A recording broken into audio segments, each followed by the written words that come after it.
Hello friends, welcome back to my channel. কেমন আছো তোমরা সবাই? আশা করবো অনেক ভালো আছো। আমরাও অনেক ভালো আছি। আজকে মা বাড়িতে রান্না করবে ফেলে দেওয়া ফুলকপির ডাঁটা দিয়ে কাতলা মাছের তেল চচ্চড়ি। তো আজকে এই রেসিপিটা তোমাদের সঙ্গে শেয়ার করছি।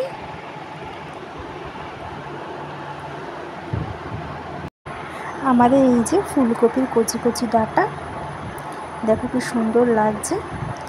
আমরা এবার এই ডাঁটাগুলিকে লম্বা লম্বা করে কেটে নেব।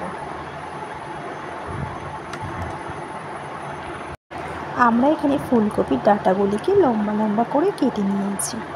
আর নিয়েছি দুটো বড় সাইজের পেঁয়াজ কুচি, আর নিয়েছি একটা বেগুনকে টুকরো করে, আর নিয়েছি কিছুটা কুমড়ো। এবার সবজিগুলিকে আমরা ভালো করে পরিষ্কার করে ধুয়ে নিয়েছি। আমাদের এখানে সবজিগুলি সবগুলো ভালো করে পরিষ্কার করে ধুয়ে নেওয়া হয়ে গেছে।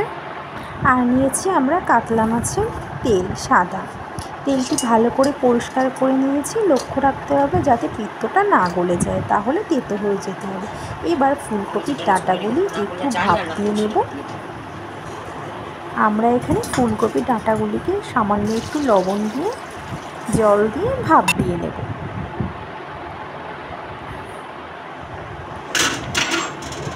আমাদের এখানে ফুলকপির ডাঁটাগুলি ভাপ দেওয়া হয়ে গেছে। এবার আমরা একটি ঝুড়িতে জল ঝরাতে দেব।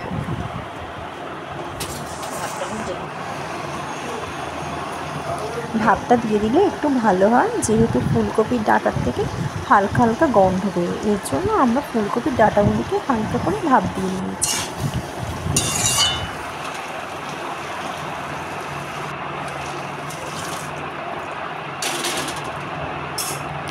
আমাদের এখানে ফুলকপির ডাঁটাগুলি জল ঝরিয়ে নেওয়া হয়ে গেছে।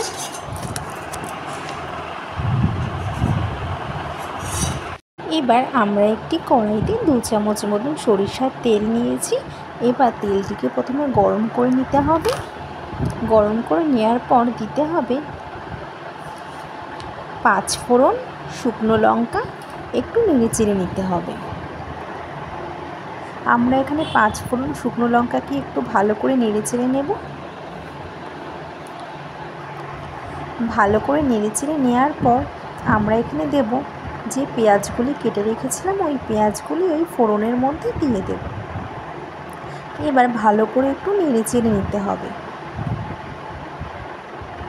আমরা এখানে পেঁয়াজগুলিকে হালকা করে লাল লাল করে ভেজে নেব।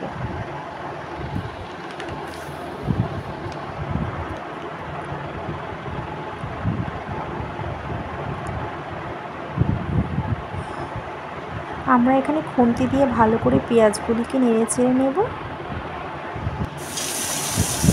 এবার জল ঝরিয়ে রাখা ফুলকপির ডাঁটাগুলি আমরা কড়াইয়ের মধ্যে দিয়ে দেব। এবার পেঁয়াজের সঙ্গে ভালো করে একটু নেড়েচেড়ে নিতে হবে। আমরা এখানে ফুলকপির ডাঁটাগুলিকে পেঁয়াজের সঙ্গে ভালো করে নেড়েচেড়ে নেব। এবার আমরা আলু ভাজার মতন টুকরো করে কেটেছিলাম, ওই আলুগুলিকে ভালো করে পরিষ্কার করে দিয়ে আমরা ওই ফুলকপির ডাঁটার মধ্যে দিয়ে দেব। এবার আলুর সঙ্গে ফুলকপির ডাঁটার সঙ্গে পেঁয়াজের সঙ্গে ভালো করে মিশিয়ে মিশিয়ে নাড়তে হবে।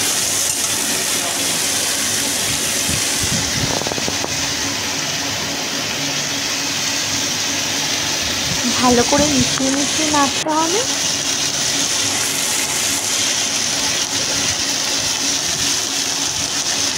এবার দিতে হবে 1 চামচ মতন হলুদ, আর দিতে হবে স্বাদ মতন একটু লবণ, দিয়ে আবার ভালো করে নেড়েচেড়ে নিতে হবে।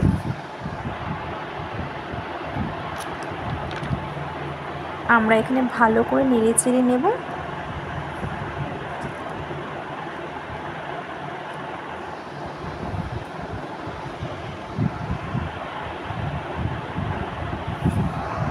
ভালো করে নেড়েচেড়ে নেওয়ার পর দিতে হবে চেরা কাঁচা লঙ্কা।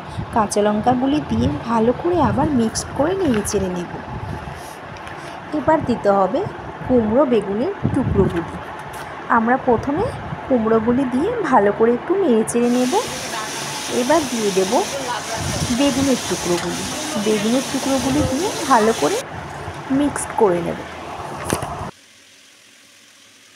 এবার ভালো করে নাড়াচাড়া করতে হবে, ভালো করে সবজির সঙ্গে মিশিয়ে মিশিয়ে নাড়তে হবে। এবার 10 মিনিটের জন্য ঢাকা দিয়ে রাখতে হবে।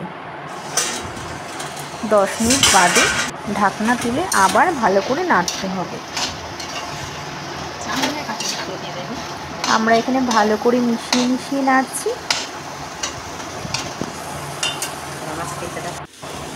এবার পরিষ্কার করে ধুয়ে রাখা মাছের তেল ও পটকাগুলি দিয়ে ভালো করে মিডিয়াম আঁচে নাড়তে হবে। আমরা এখানে মাছের তেল ও পটকাগুলি কড়াইতে দিয়ে দিয়েছি।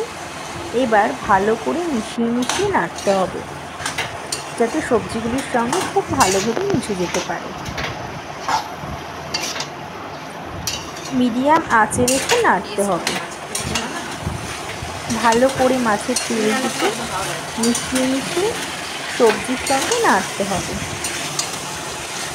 এবার স্বাদের জন্য আমরা একটু দেবো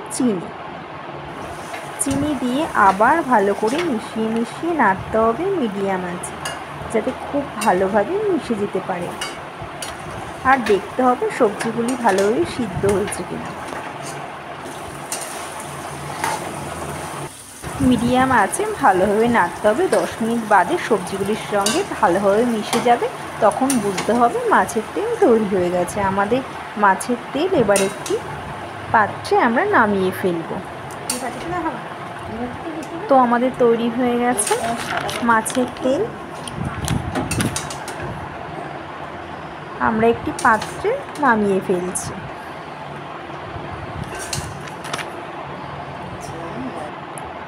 তো ফ্রেন্ডস, কেমন হয়েছে আজকের রেসিপিটা?